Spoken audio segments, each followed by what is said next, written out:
우리는 살아가면서 수많은 관계를 맺습니다. 그 중에 떠올리는 것만으로도 마음이 무거워지는 관계가 있고, 반대로 생각만 해도 입가에 미소가 번지고 하나님께 감사가 터져나오는 관계가 있습니다. 떠올리는 것만으로도 마음이 무거운 관계 중에는 군대가 있죠. 어떤 친구들은 군대 전역하고 나면요, 그쪽으로는 소변도 보지 않겠다고 이야기하는 친구가 있습니다. 그런데 이런 관계 중에서도 특별하고 귀한 관계가 있습니다. 바로 고난 중에도 그 사람의 존재만으로 기뻐할 수 있는 관계입니다. 이것을 잘 보여주는 노래가 하나 있습니다. IMF 외환위기 시절 수많은 아버지가 실직과 미래에 대한 불안으로 어깨가 처져 있었습니다. 퇴근길 발걸음은 무거웠고 갈 곳 없어 산을 오르며 홀로 적적함을 달래던 시절이었습니다. 그때 얼마나 힘들었어요.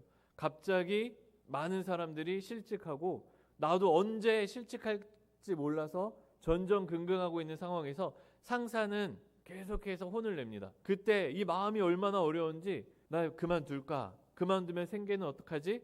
이러면서 집에 왔을 때 이때 대한민국 아버지들의 마음을 울린 노래가 있었으니 바로 동요 아빠 힘내세요입니다. 아빠 힘내세요, 우리가 있잖아요 라는 어린 자녀들의 고백은 사회적 지위나 경제적 능력을 떠나 가족이라는 관계 그 자체가 주는 위로가 얼마나 강력한지 우리에게 보여줍니다. 이것이 한때 아빠들 사이에서 센세이셔널했던 적이 있었습니다. 그만큼 관계가 우리에게 주는 힘이 강력하다는 것입니다. 그런데 오늘 본문의 바울과 빌립보 교회가 바로 생각만 해도 감사가 터져나오는 관계였다는 것입니다. 특히 바울은 옥중이라는 고립된 환경 속에서도 빌립보 성도들로 인해 기뻐하고 있었습니다. 그런데 우리가 어떤 인생을 만들어 가느냐는 결국 삶에서 어떤 관계를 맺느냐에 달려 있습니다. 어떤 사람은 만나는 사람마다 비난하고 괴롭게 하며 어떻게든 잘 되지 못하게 끌어내리려고 합니다. 그리고 누가 성공하면 그렇게 억울하고 배가 아플 수가 없습니다. 그런 인생은 결국 자기 주변을 가시밭길로 만듭니다. 그런데 내 주변에 내가 미워하고 싫어하는 사람만 가득하다면 그 인생이 얼마나 비참하고 공고합니까? 반면 어떤 사람은 만나는 사람을 행복하게 하고 세워주며 진심으로 잘 되기를 구합니다. 옛날 개역 한글 성경은 이런 사람을 가리켜 복의 근원이라고 불렀습니다. 남을 해치는 자가 승리하는 것 같지만 결국 참된 평안과 행복을 누리는 사람은 남을 복되게 하는 사람입니다. 내 주변에 내가 사랑하는 사람만 가득하다면 그 인생이 얼마나 행복하고 성공적인 인생이라는 것입니다. 그래서 우리는 우리 주변에 있는 사람들을 미워하는 사람들이 아니라 사랑하는 사람들로 가득 채워야 한다는 것이에요. 근데 이게 내 마음에 드는 사람들만 찾아다닌다고 해서 생기는 관계가 아니에요. 내 마음에 드는 사람들만 찾아다녀도요, 내가 바뀌지 않으면 결국 그 사람을 미워하게 되는 것을 저는 본 적이 있습니다. 그렇게 죽고 못 살던 친구를 어느새 미워하게 되는 것을 본 적이 있어요. 근데 그 친구들이 문제냐? 그게 아니라 내가 문제인 경우가 꽤 있다는 것입니다. 그런데 이런 관계를 어떻게 만드느냐? 내가 미워하는 사람을 사랑할 수 있게 되면 그러면 내 주변에 사랑하는 사람들이 넘치게 된다는 거예요. 내가 좋아할 만한 사람들을 찾아다니는 것이 아니라 내가 미워하는 사람들을 내가 사랑할 때 내 주변에 있는 관계가 사랑으로 가득 찬 관계가 되고 내 삶은 기쁨과 사랑으로 넘쳐난다는 것입니다. 그리고 하나님이 원하시는 인생도 바로 이러한 관계, 남의 복이 되는 인생입니다. 내가 너로 큰 민족을 이루고 내게 복을 주어 내 이름을 창대하게 하리니 너는 복이 될지라. 그래서 여기 계신 성도님들께서는 아브라함처럼 복이 되는 사람이 되시기를 소망합니다. 그리고 바울과 빌립보 교회처럼 서로의 존재가 서로에게 힘이 되는 관계를 만드실 수 있기를 소망합니다. 그런데 오늘 바울을 보면 이 기쁨의 비결은 단순히 성격이 잘 맞아서가 아니라 복음 안에서 맺어진 참된 동역 때문입니다. 이것은 바울에게만 적용되는 관계가 아닙니다. 우리도 주변을 보면 대학교에서 선교 동아리 임원들끼리 혹은 군대에서 함께 예배를 지켜낸 군종들끼리 세상 친구보다 더 끈끈한 관계가 형성되는 것을 볼 수 있습니다. 찬양팀이나 주일학교, 중고등부, 학생회 임원들끼리도 마찬가지예요. 처음에는 서로 마음이 안 맞고 서로 미워하고 싫어했는데 1년이 지나고 나면 그렇게 끈끈해질 수가 없습니다. 처음 주일학교 교사가 되어 수련회 준비할 때도 서로 갑자기 끈끈해지고 신앙이 급성장하는 것을 우리는 볼 수 있습니다. 심지어 평소에 전혀 마음을 열지 않던 아이들도 교회에서 단기 선교를 다녀오면 완전히 달라집니다. 낯선 선교지에서 땀 흘리고 함께 기도하며 오직 복음을 위해 한 마음을 품을 때 비로소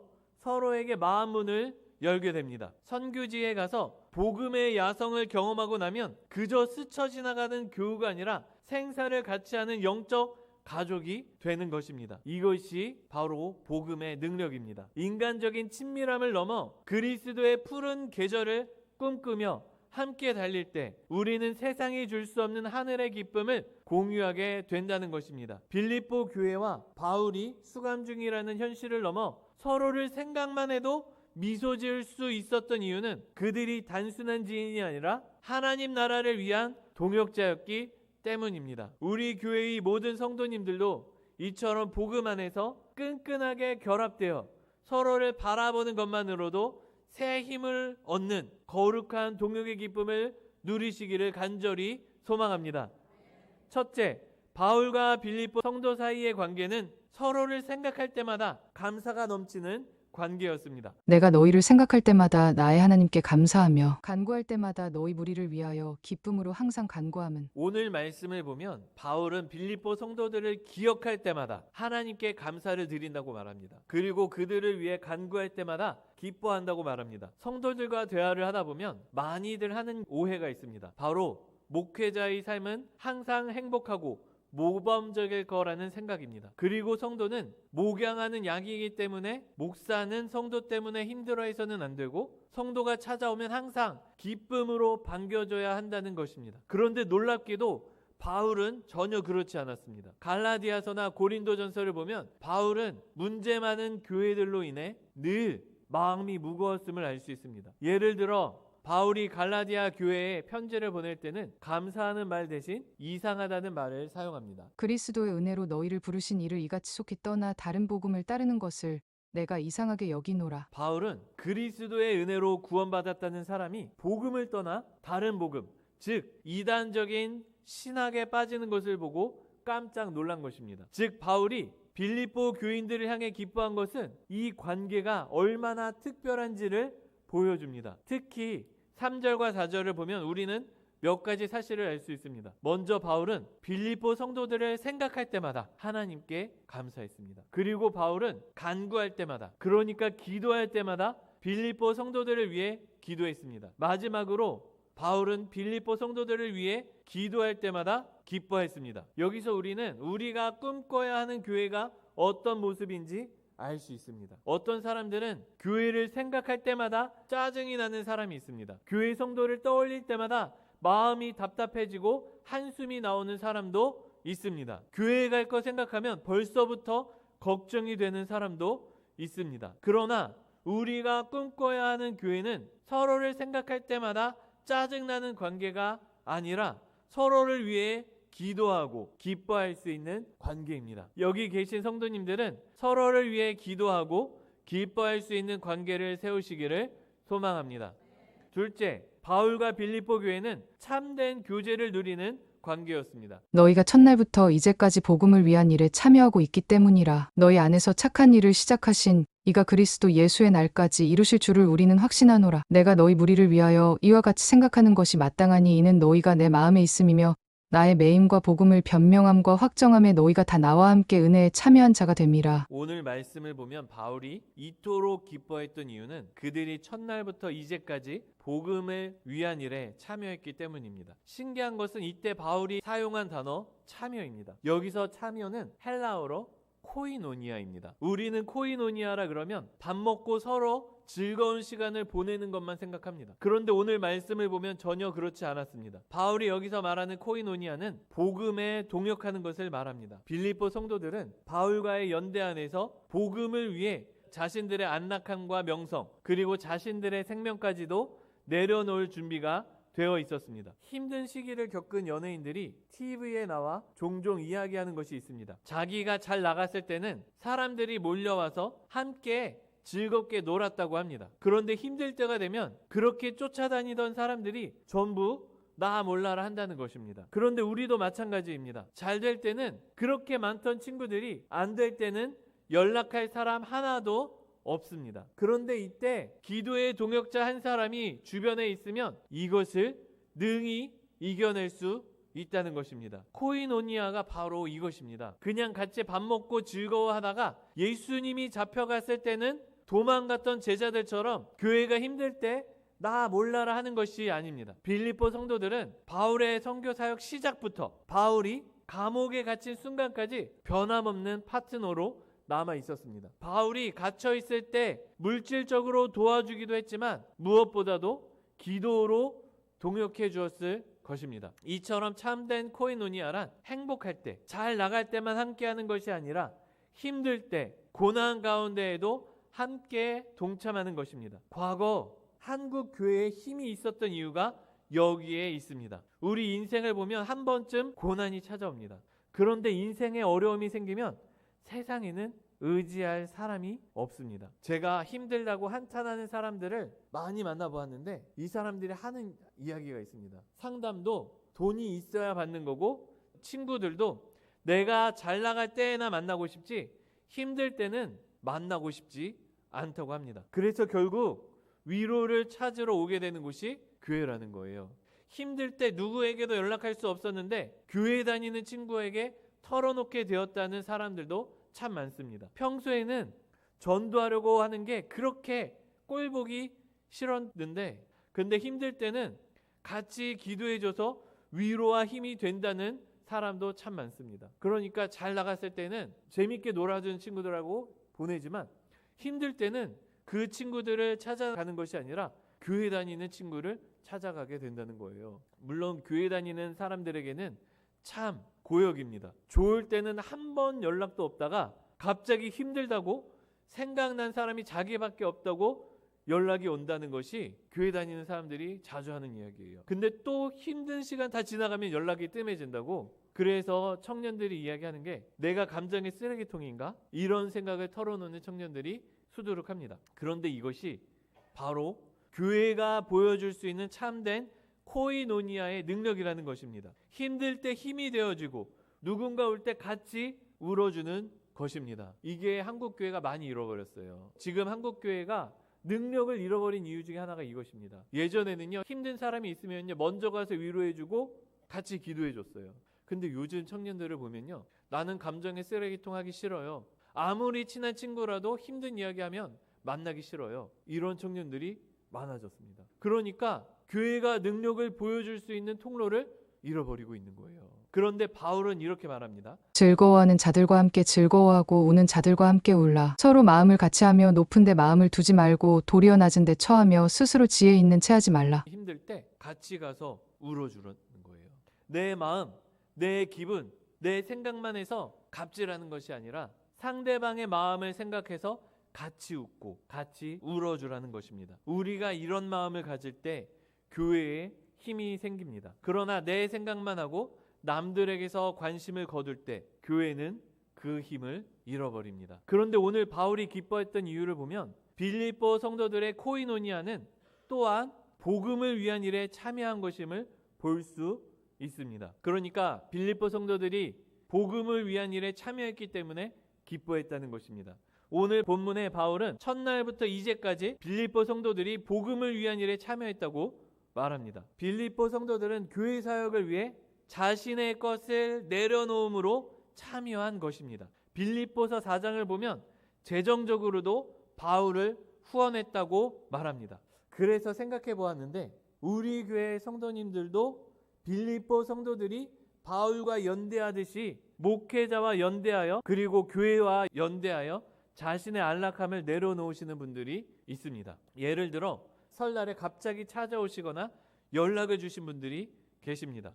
자기 먹을 거 안 먹고 귀한 거라며 굳이 생각해서 가져다 주신 분들이 있습니다. 이분들은 목회자와 연대하여 코이노니아를 행사한 것이에요.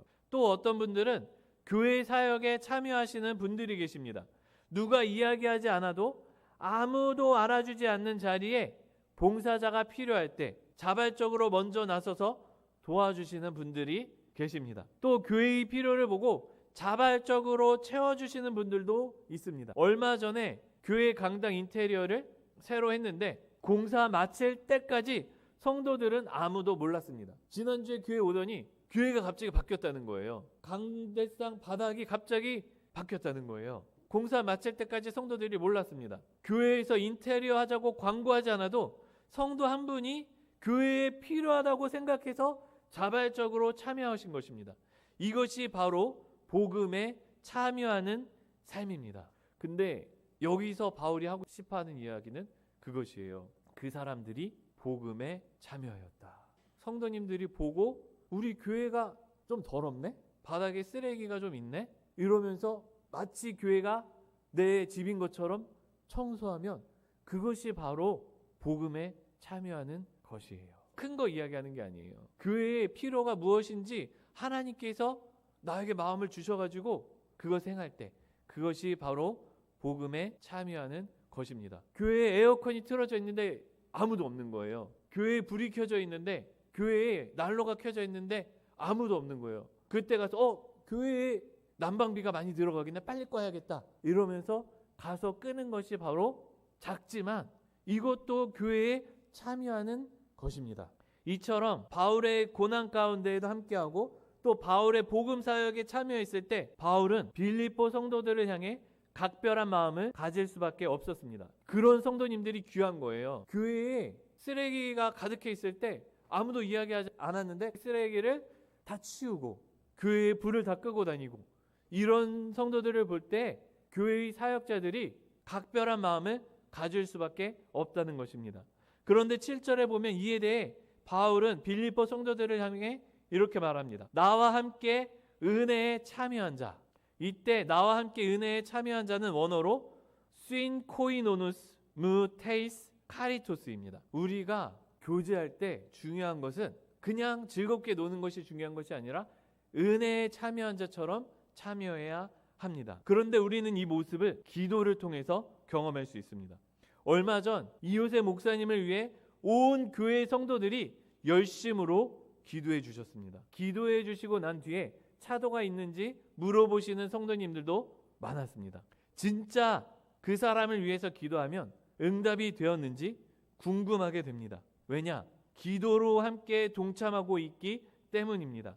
그래서 서로를 위해 기도해 주는 것이 바로 고난에 함께 참여하는 참된 코이노니아입니다. 제가 꿈꾸고 있는 교회와 예배의 모습이 바로 이것입니다. 감사 제목과 기도 제목을 온 교인이 나누고 서로를 위해 기도해 주는 것입니다. 제가 이런 교회를 경험한 적이 있어요. 매 주일 예배 때마다 모든 성도님들을 대상으로 놓고 감사 제목과 기도 제목을 이야기하게 했어요. 그래서 감사 제목이 있는 사람들은 손을 들고 감사 제목을 이야기를 했어요. 감사의 제목을 하나하나 이야기할 때마다 성도님들이 감격하고 기쁨을 같이 나눌 수 있었다는 거예요.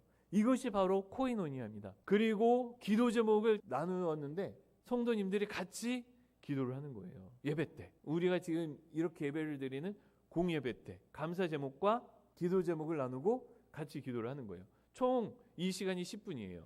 제가 동아리 선교단체 모임을 할 때도 마찬가지였어요. 선교단체 모임을 하면요, 예배가 끝나고 밥을 먹고 나면 그때 제대로 된 모임이 시작돼요. 바로 삶을 나누는 거예요. 감사 제목 나누고 어떻게 지냈는지 이야기하고 그리고 나서 기도 제목을 얘기하는 거예요. 근데 이 시간이 2시간이에요.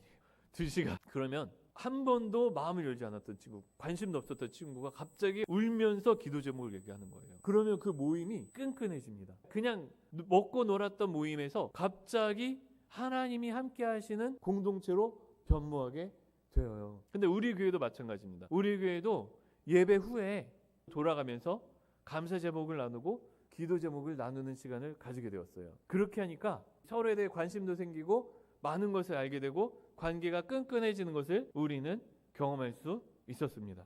그래서 우리 교회는 함께 기도하고 동역하는 교회가 되기를 소망합니다.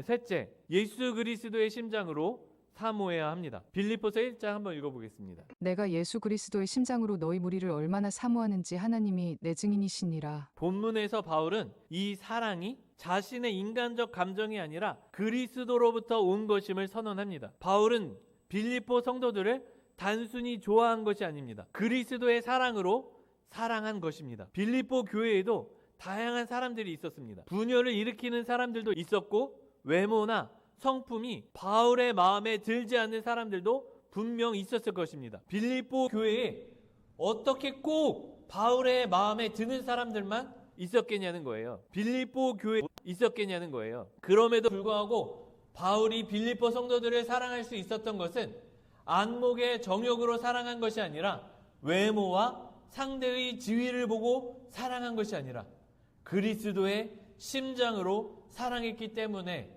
가능한 것이었습니다. 교회도 마찬가지입니다. 내 마음에 쏙 드는 사람은 찾아보기 힘듭니다. 그러나 나에게 상처 주는 사람, 내 마음에 들지 않는 사람은 무수히 많습니다. 가나안 성도라면서 교회를 떠난 사람들 이야기를 들어보면 교회에서 상처를 받았다고 말합니다. 교회에 싫은 사람들이 넘쳐난다고 말합니다. 교회가 마음에 들지 않는다고 말합니다. 그래서 차라리 혼자 신앙생활을 하겠다고 말합니다. 이게 무슨 문제냐는 거예요. 우리도 분명하게 말할 수 있습니다. 교회에는 부자와 잘난 사람들이 아니라 약하고 가난하고 부족한 사람들이 넘쳐납니다. 우리 자신의 인내나 능력, 성품으로는 도저히 사랑할 수 없는 사람들입니다. 그럼에도 우리가 서로를 사랑할 수 있는 것은 그리스도께서 주신 마음으로 사랑하기 때문에 가능하다는 것입니다. 우리가 약할 때 그리스도께서 우리의 강함이 되어주시듯 연약한 지체의 모습을 통해 강하신 하나님을 볼 수 있기 때문입니다. 우리가 먼저 그리스도의 사랑을 받았기에 그 사랑으로 서로를 품을 수 있는 것입니다. 그래서 여기 계신 성도님들께서는 옆에 있는 지체를 바라볼 때 나의 메마른 감정을 의지하지 말고 그리스도의 심장에서 흘러나오는 무조건적인 긍휼을 공급받아 사랑할 수 있기를 소망합니다. 이제 말씀을 정리하겠습니다. 오늘 우리는 바울과 빌립보가 나눈 복음의 동력을 살펴보았습니다. 우리의 신앙생활은 혼자 가는 길이 아닙니다. 첫날부터 이제까지 복음을 위해 함께 울고 함께 웃는 동역자가 필요합니다. 그때 우리의 삶은 우리 주변에 우리가 미워하는 사람만 가득한 삶과는 달리 감사와 기쁨이 넘쳐나는 삶이 될 것입니다. 이것을 위해 내가 먼저 누군가가 생각할 때마다 감사가 터져나오는 동역자가 될 수 있기를 바랍니다. 또한 내 감정이 아닌 그리스도의 심장으로 서로를 대하며 복음을 위해 기꺼이 자신의 안락함을 내어놓는 참된 코이노니아가 우리 공동체 안에 충만하기를 간절히 소망합니다. 기도하겠습니다.